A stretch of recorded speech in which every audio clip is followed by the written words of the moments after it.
주님의 이름으로 소원합니다.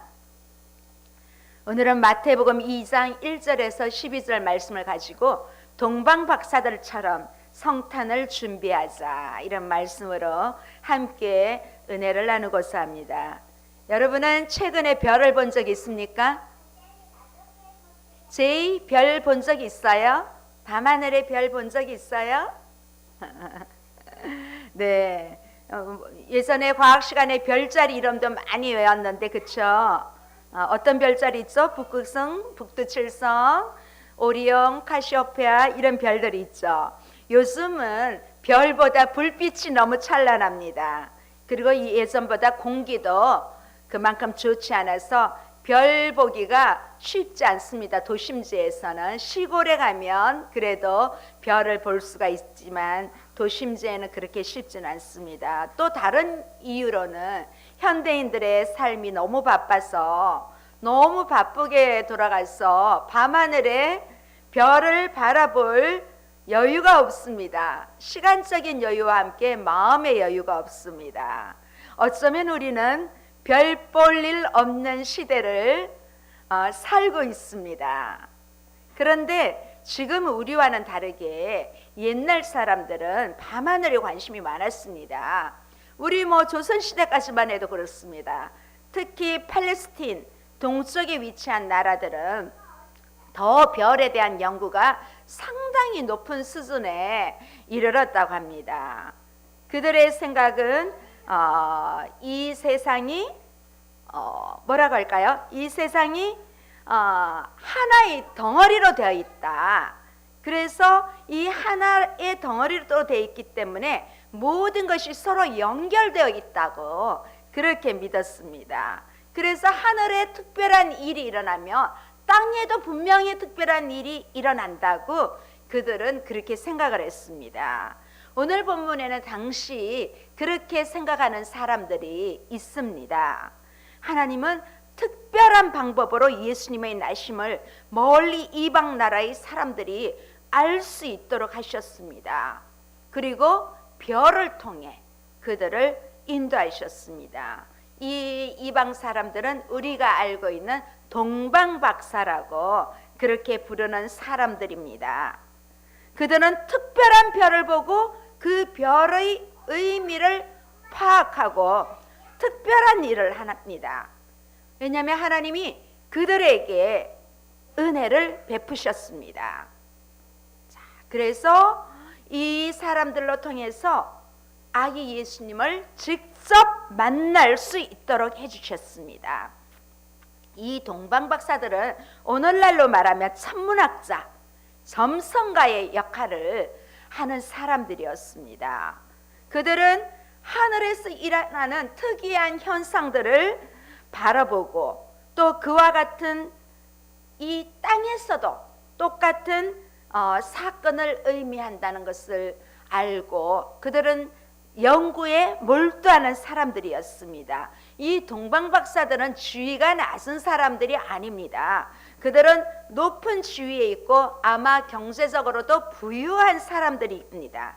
그럼에도 불구하고 이 사람들은 여러 가지 좋은 조건에 나귀를 타고 말을 타고 이렇게 동방에서 출발해서 오고 있지만 그 오는 길이 하루 이틀이 아니었기 때문에 엄청 힘든 그런 것을 볼 수 있습니다. 결코 쉬운 일은 아닙니다.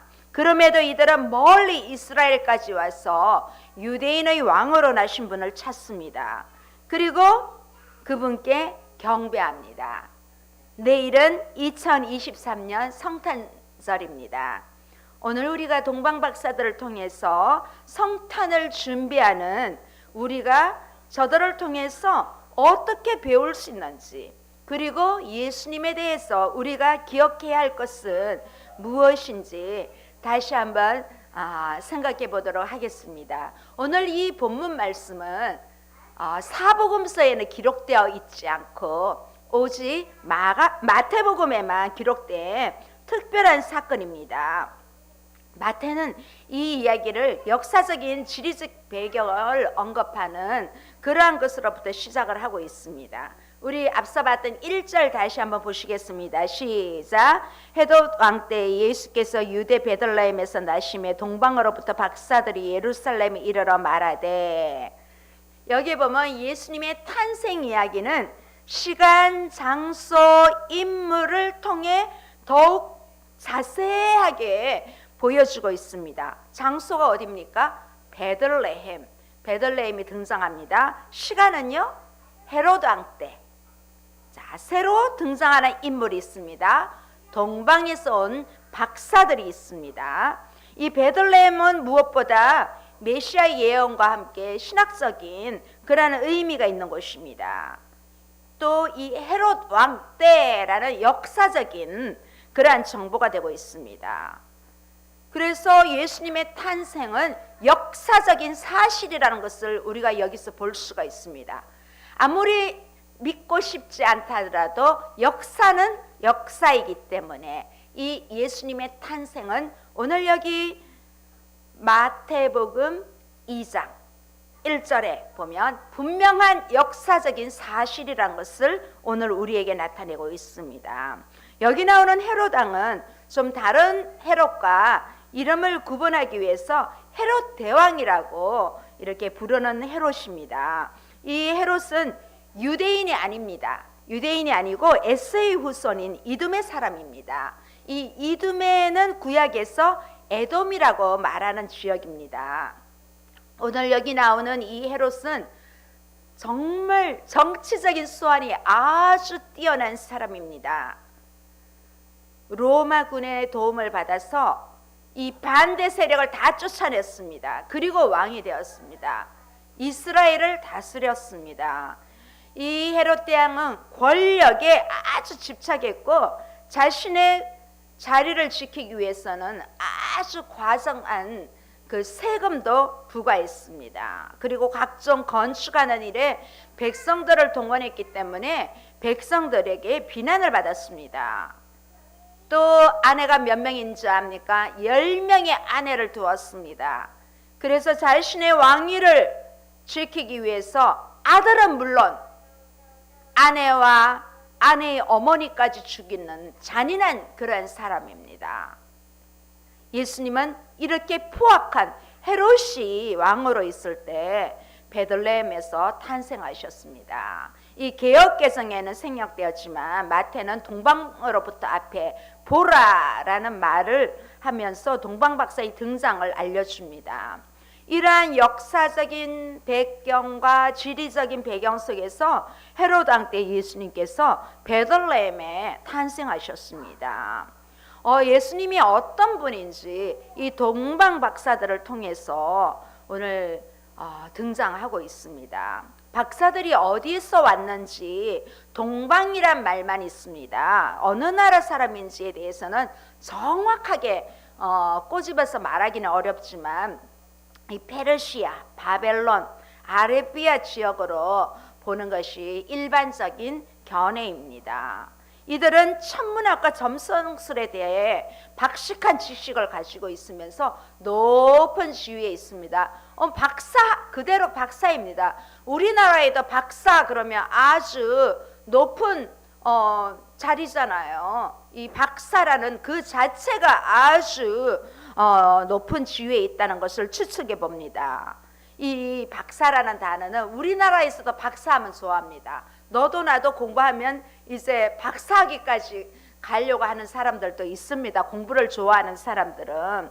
그래서 이 페르시아에도 점성술과 꿈을 꾸는 그 꿈을 해석하는 제사장 계층의 사람들을 묘사할 때 이 박사라고 불렀습니다. 또 바벨론에서도 이와 비슷한 일을 하는 사람들에게 이 박사라는 단어가 사용되었습니다. 우리도 어디 그 스펙 하나 내밀면 뭐 학사보다는 이 박사 그러면 한 번 정도는 그렇게 쳐다봅니다. 그처럼 이 박사라는 것은 그 사람의 자리를 말해줘요. 어쨌든 이 박사들은 본문에서는 유대인이 아닌 이방인입니다. 이 박사들이 예수님의 나심을 축하하기 위해 이스라엘을 방문합니다. 유대인의 왕을 찾기 위해 유대인들의 정치 종교적인 그러한 중심지인 예루살렘을 방문합니다. 이 동방박사들은 유대인의 왕이 예루살렘에서 분명히 태어났을 것이라고 생각하고 예루살렘에 가서 질문을 합니다. 우리 2절 다시 한번 보시겠습니다. 2절 시작. 유대인의 왕으로 나신 이가 어디 계시냐? 우리가 동방에서 그의 별을 보고 그에게 경배하러 왔노라 하니. 자, 유대인의 왕으로 계신 이가 어디 계시냐? 이렇게 단도 질문을 합니다. 질문을 받은 대상은 1차적으로 유대인들이지만 더 나아가 오늘 온 세상을 향해 던지는 오늘 우리에게 주는 메시지입니다. 유대인으로 왕으로 나신 이가 어디 계시냐?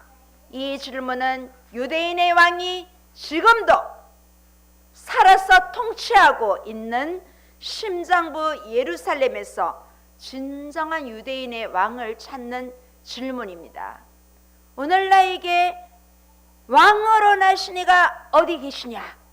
예수님은 오늘 우리에게 묻고 있습니다. 왕이 어디 계시냐? 이 말을 들은 사람들이 어떻게 생각했을까요?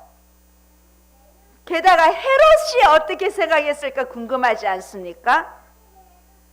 아니, 이 동방 박사가 한 질문을 생각하며 지금 헤롯 왕이 앞에 있는데 유대인의 왕으로 나신 이가 어디 계시냐? 이렇게 물으면 헤롯이 얼마나 놀라겠습니까? 유대인들이 얼마나 놀라겠습니까?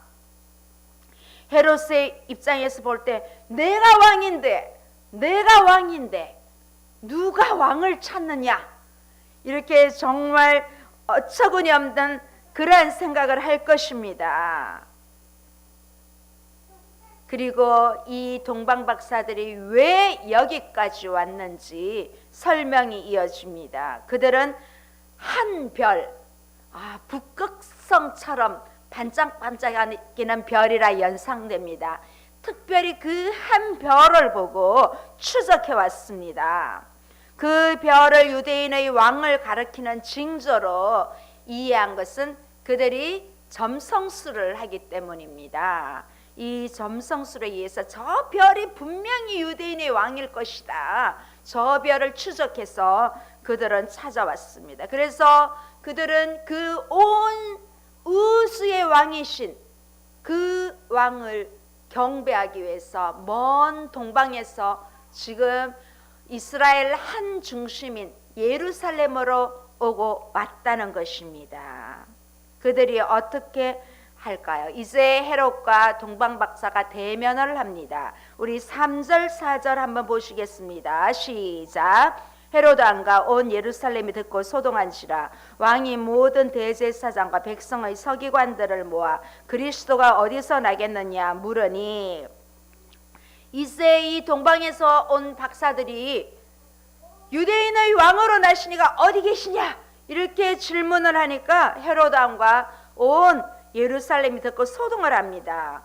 유대인의 왕이 태어났다는 소식은 그 누구보다 헤롯에게는 크다란 충격입니다.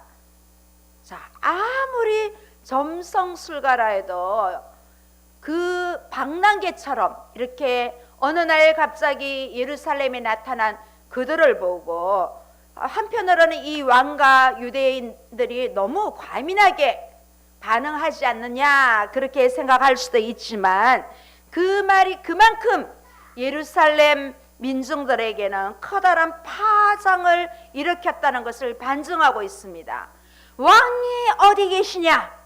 박사들은 왕의 나심을 확신하고 있었다는 것을 보여주고 있습니다. 그들은 분명히 저 별 때문에, 저 별은 분명히 온 우주의 왕이신 그 왕이 유대 예루살렘에 나셨다는 것을 이 박사들을 통하여 보여주고 있다는 것을 저들은 확신하고 있습니다. 이렇게 왕의 나심을 알고 그 왕이 어디에 계시는지 묻는 것입니다. 박사들은 유대인의 왕이 분명히 나셨다 이 사실을 어쩌면 동방에 있는 나도 우리도 아는데 유대인들은 당연히 먼저 알고 있었던 것으로 생각하고 있었을 것입니다. 하지만 유대인들은 전혀 알지 못했습니다. 오히려 예루살렘에 있는 사람들은 이 일로 인하여 소동할 뿐이었습니다. 멀리 이방인이 이 사실을 알고 경배하러 온 것과는 달리 유대인의 왕을 진짜 기다리고 있던 유대인들은 알지 못하고 있었다는 사실입니다. 헤롯이 충격을 받겠지요. 헤롯이 사람들을 모읍니다. 대제사장과 서기관들을 모아서 묻습니다. 그리스도가 어디서 나겠느냐? 헤롯이 유대인의 왕을 뭐라고 부릅니까? 그리스도가 어디서 나겠느냐? 헤롯 왕도 알고 있다는 것입니다. 이 헤롯은 유대인의 왕이 그리스도라는 것을 알고 있다는 것입니다. 하나님이 보내시겠다고 약속했던 그 메시아, 이스라엘 백성들이 기다리고 있던 그리스도, 그 그리스도가 동방 박사가 찾고 있는 유대인의 왕이라는 것을 어쩌면 이 헤롯조차도 알고 있었다는 사실에 놀랍습니다. 자, 우리 5절 6절 다시 한번 보시겠습니다. 5절 6절 이르되 유대 베들레헴이오니 이는 선지자로 이렇게 기록된 바 또 유대 땅 베들레헴아 너는 유대 고을 중에서 가장 작지 아니하도다. 너에게서 한 다스리는 자가 나와서 내 백성 이스라엘을 목자가 되리라 하였음이니이다. 이렇게 대제사장들과 서기관들이 헤롯의 질문에 주저없이 유대 베들레헴입니다. 그들은 성경을 연구하는 사람이잖아요. 구약의 성경을 늘 율법을 연구하는 사람들이기 때문에 유대 베들레헴이다. 금방 대답을 하는 것입니다.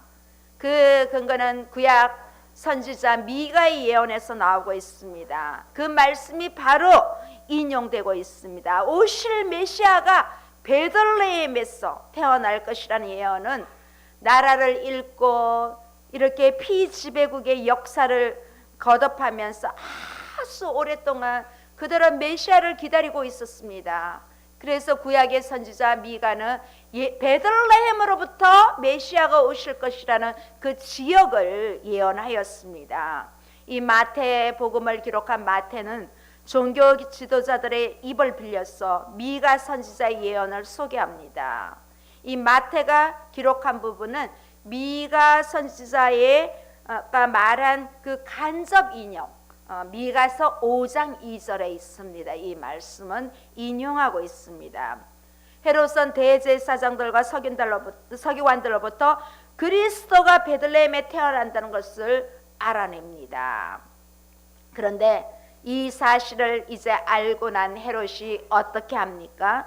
우리 7절 8절 보시겠습니다. 시작. 이에 헤롯이 가만히 박사들을 불러 별이 나타난 때를 자세히 묻고 베들레헴으로 보내며 이르되 가서 아기에 대하여 자세히 알아보고 찾거든 내게 구하여 나도 가서 그에게 경배하게 하라. 이렇게 한바탕 소동과 함께 소동도 일어나고 공개 토론을 했지요.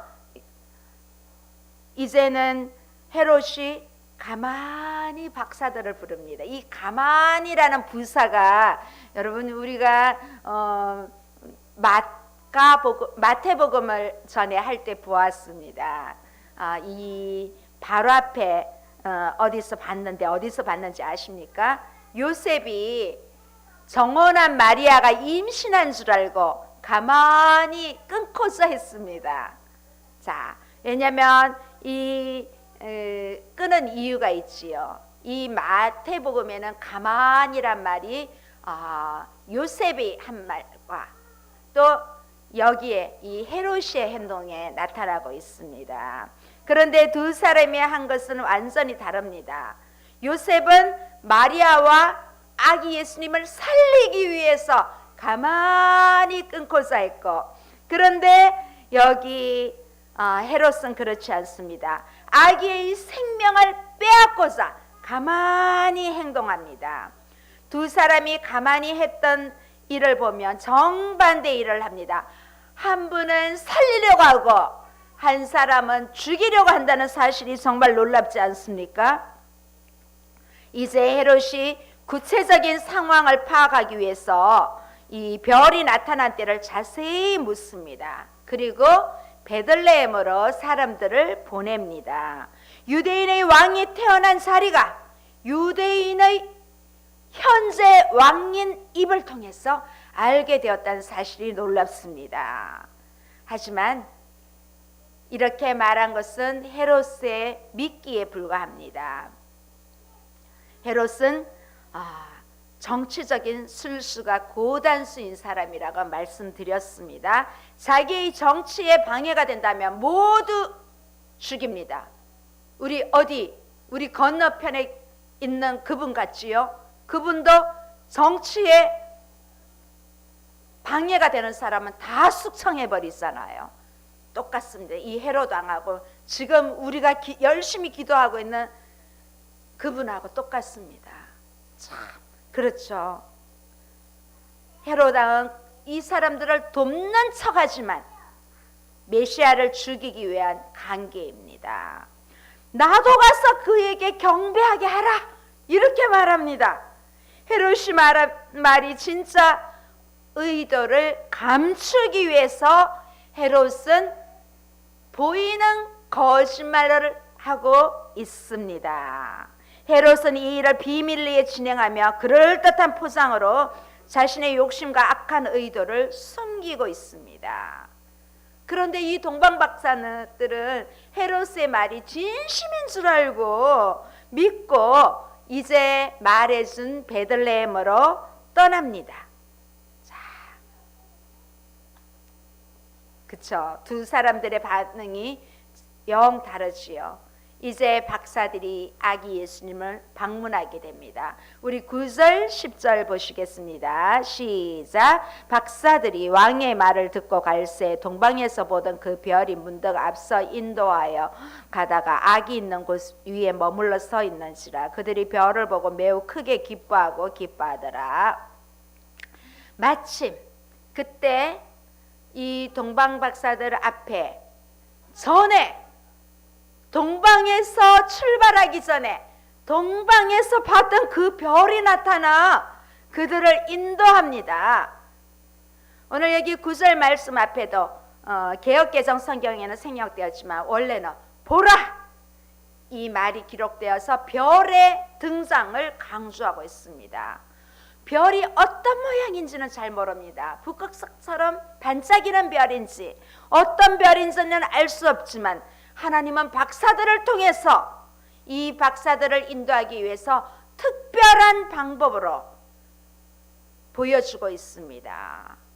별은 아기 예수님이 있는 곳에 머물렀다는 이 놀라운 사실에 박사들은 너무너무 기뻐합니다. 그들이 정말 별을 보고 동방에서 봤던 그 별이 다시 이 예루살렘 베들레헴에서 보게 되면서 너무너무 기쁜 나머지 매우 크게 기뻐하더라고 강조하고 있습니다. 그들이 정말 이 아기 예수님을 이제는 찾았다. 왕으로 오신 이를 찾았다. 그 기쁨으로 인해서 그 기쁨을 금할 수가 없었습니다. 그들이 가난한 사람들이 아닙니다. 그들은 다 갖춘 사람들이었지만 그들은 이 별을 연구하는 사람으로 온 우주의 왕이 이 예루살렘 베들레헴에서 탄생하셨다는 것을 가장 먼저 볼 수 있었다는 이 사실에 대해서 너무너무 기뻐했습니다. 왜 이렇게 기뻐했을까요? 그들이 특별한 별이기 때문에 기뻐하지는 않았습니다. 그들이 기다리던 메시아 왕을 만날 수 있었기 때문에 저들은 기뻐했던 것입니다. 박사들은 그들이 그렇게 만나기를 원했던 유대인의 왕을 이제서야 만나게 됩니다. 동방에서부터 몇 날 며칠 그들이 비록 말을 타고 좋은 환경에 왔다 하더라도 오면서 여러 추위와 함께 그렇게 왔을 것인데 이렇게 아기 예수, 왕 되신 예수님을 만날 수 있어서 저들은 얼마나 기뻤겠습니까? 이제 11절 보시겠습니다. 집에 들어가 아기와 그의 어머니 마리아가 함께 있는 것을 보고 엎드려 아기께 경배하고 보배함을 열어 황금과 유향과 모략을 예물로 드리니라. 오늘 여기 보면 마태는요, 예수님이 태어난 장소에 대해서 자세한 설명을 하지 않습니다. 생략합니다.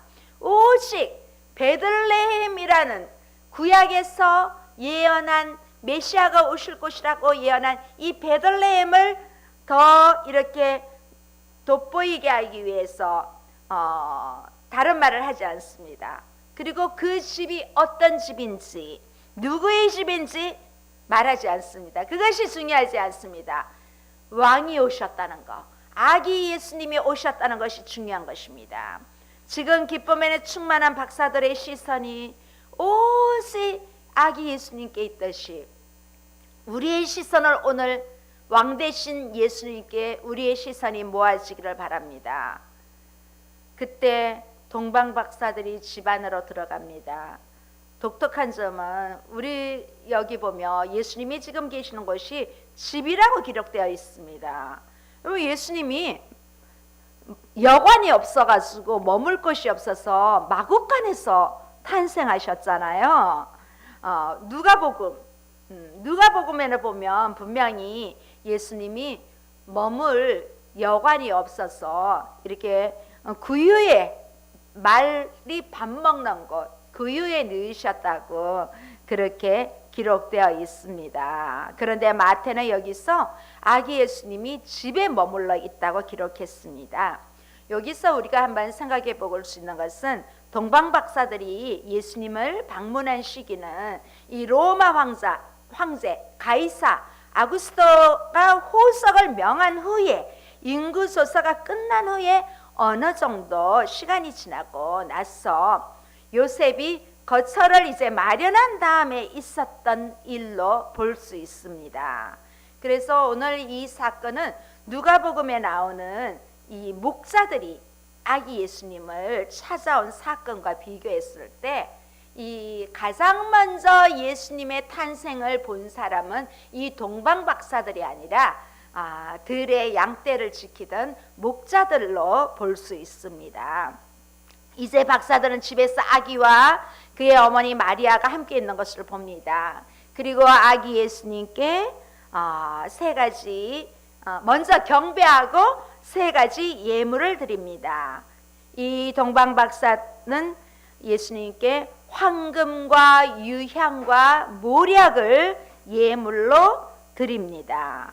박사들이 가지고 온 이 선물의 사이즈가, 예물의 사이즈가 얼마나 큰지는 잘 모르겠지만 우리 황금은 우리가 잘 압니다. 그렇죠? 황금은 여러분 얼마만큼 큰 황금 보셨습니까? 황금은 우리가 잘 알고 있어요.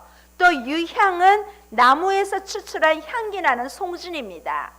이 유향은 의료와 종교적인 목적으로 많이 사용되었습니다. 또 모략은 나무에서 추출한 그 향기로운 그 수액입니다. 그래서 이 수액은 기름과 섞어서 향수를 만들기도 하고 또 사람의 장례를 치를 때 이 시신을 준비하는 데도 사용을 했습니다. 또 포도주와 섞어서 진정제로 사용하기도 했습니다. 이 세 가지 예물을 두고 예수님의 성품이나 사역에 대해서 연결한 것은 제가 마태복음 말씀을 전할 때 이미 했습니다. 네, 그때 한번 참고해 주시기 바랍니다. 그때 보면 이렇게 황금과 유향과 모략 그 짧은 쇼츠도 올렸던 거 있습니다. 궁금하면 한번 찾아가 보시기 바랍니다. 그래서 오늘은 이 예물에 대한 자세한 사항은 생략하고 각각의 예물에 대해서 특별한 의미를 두는 것보다 이 박사들이 귀한 예물을 준비해서 예수님께 드렸다는 것에 초점을 두고 싶습니다. 그들은 왕을 만나기 위해서 준비했고 또 정말 왕에게 합당한 태도로 왕께 나와서 왕을 경배했습니다. 오늘의 마지막 말씀입니다. 12절 한번 보시겠습니다. 시작. 그들은 꿈에 헤로데게로 돌아가지 말라 지시하심을 받아 다른 길로 고국에 돌아가니라. 자, 헤롯이 예루살렘에서 베들레헴으로 가는 길을 안내해 주었습니다. 그리고 가서 본 모든 것을 나에게 말해주라. 나도 가서 경배하노라. 그렇게 말했죠. 그런데 이 베들레헴으로 온 박사들은 다시 예루살렘으로 가려고 하는데 꿈에 그들에게 예루살렘으로 돌아가지 말고 바로 고국으로 가라는 그 말씀으로 다른 길로 돌아가게 되었습니다. 그들을 예루살렘으로 인도하신 하나님은 다시 그들이 그들의 고국 동방을 향해 다시 갈 때까지 그 별이 지켜주었던 것처럼 인도해 주실 것을 믿습니다. 군중을 의식에 가만히 정리하려 했던 계획이 이제 수포로 돌아가서 헤롯은 이 이후에는 완전 그의 광기가 거침없이 분출되는 것을 우리가 뒷이야기에서 볼 수 있습니다. 오늘은 우리가 본문에서 참 대소되는 두 가지 모습을 보게 됩니다. 헤롯과 동방박사들 모두 예수님을 찾아왔습니다. 왕을 찾으러 왔습니다. 그러나 그 목적이 완전 다릅니다. 헤롯은 왕의 날심을 알고 왕을 죽이려고 하지만 동방박사들은 왕을 경배합니다. 헤롯과 대조적으로 동방박사는 왕을 만나기 위해 먼 길을 왔고 귀한 것을 들여서 왕을 경배합니다. 유대인도 아닌 이방인이 유대인의 왕을 알고 온 우주의 왕이심을 알고 그들은 왕을 경배합니다. 자, 이런 대조적인 사람들의 모습은 오늘날도 이 왕을 대하는 태도가 다릅니다. 어떤 사람들은 왕 대신 예수님을 쉽게 영접합니다. 어떤 사람들은 이 역사적인 사실임에도 불구하고 믿지 않는 사람들이 있습니다. 항상 보면 예수님을 받아들이든가 거절하든가 이 두 부류입니다.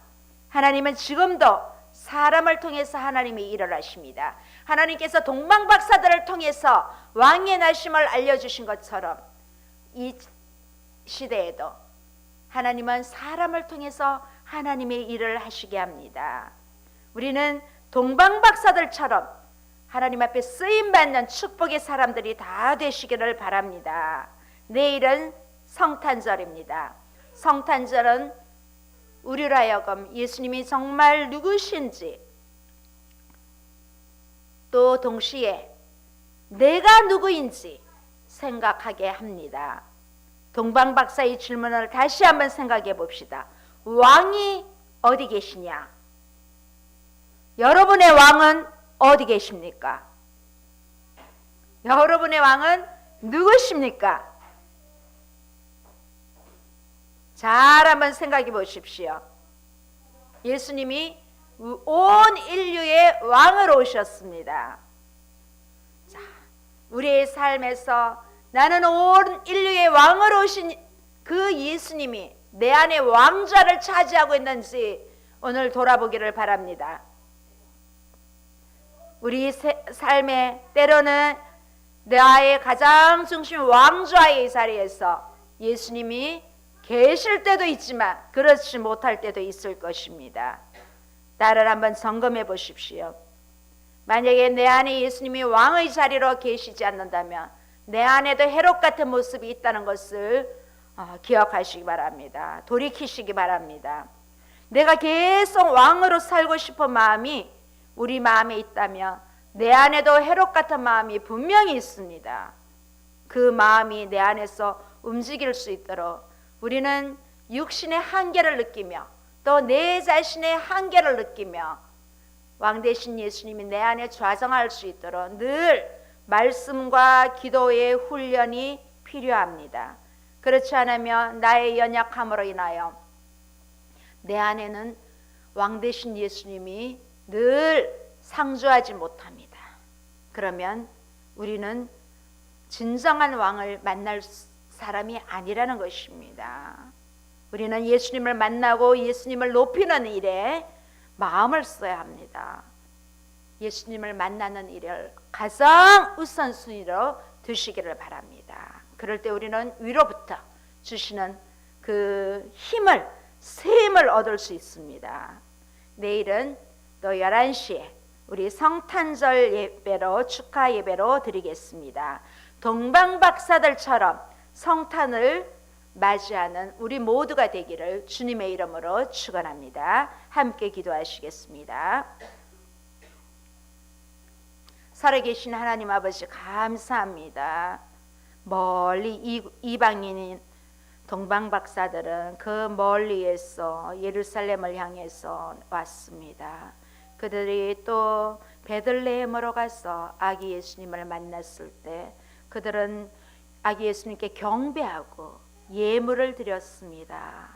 우리에게도 오늘 이 성탄의 전일 주일 예배를 드리면서 하나님 무엇보다도 내 안에 왕좌를 할 수 있도록 은혜를 베풀어 주시옵소서. 세상의 모든 일들이 내 안에 자리를 지키지 않도록 주님 저들을 긍휼히 여겨 주시옵소서.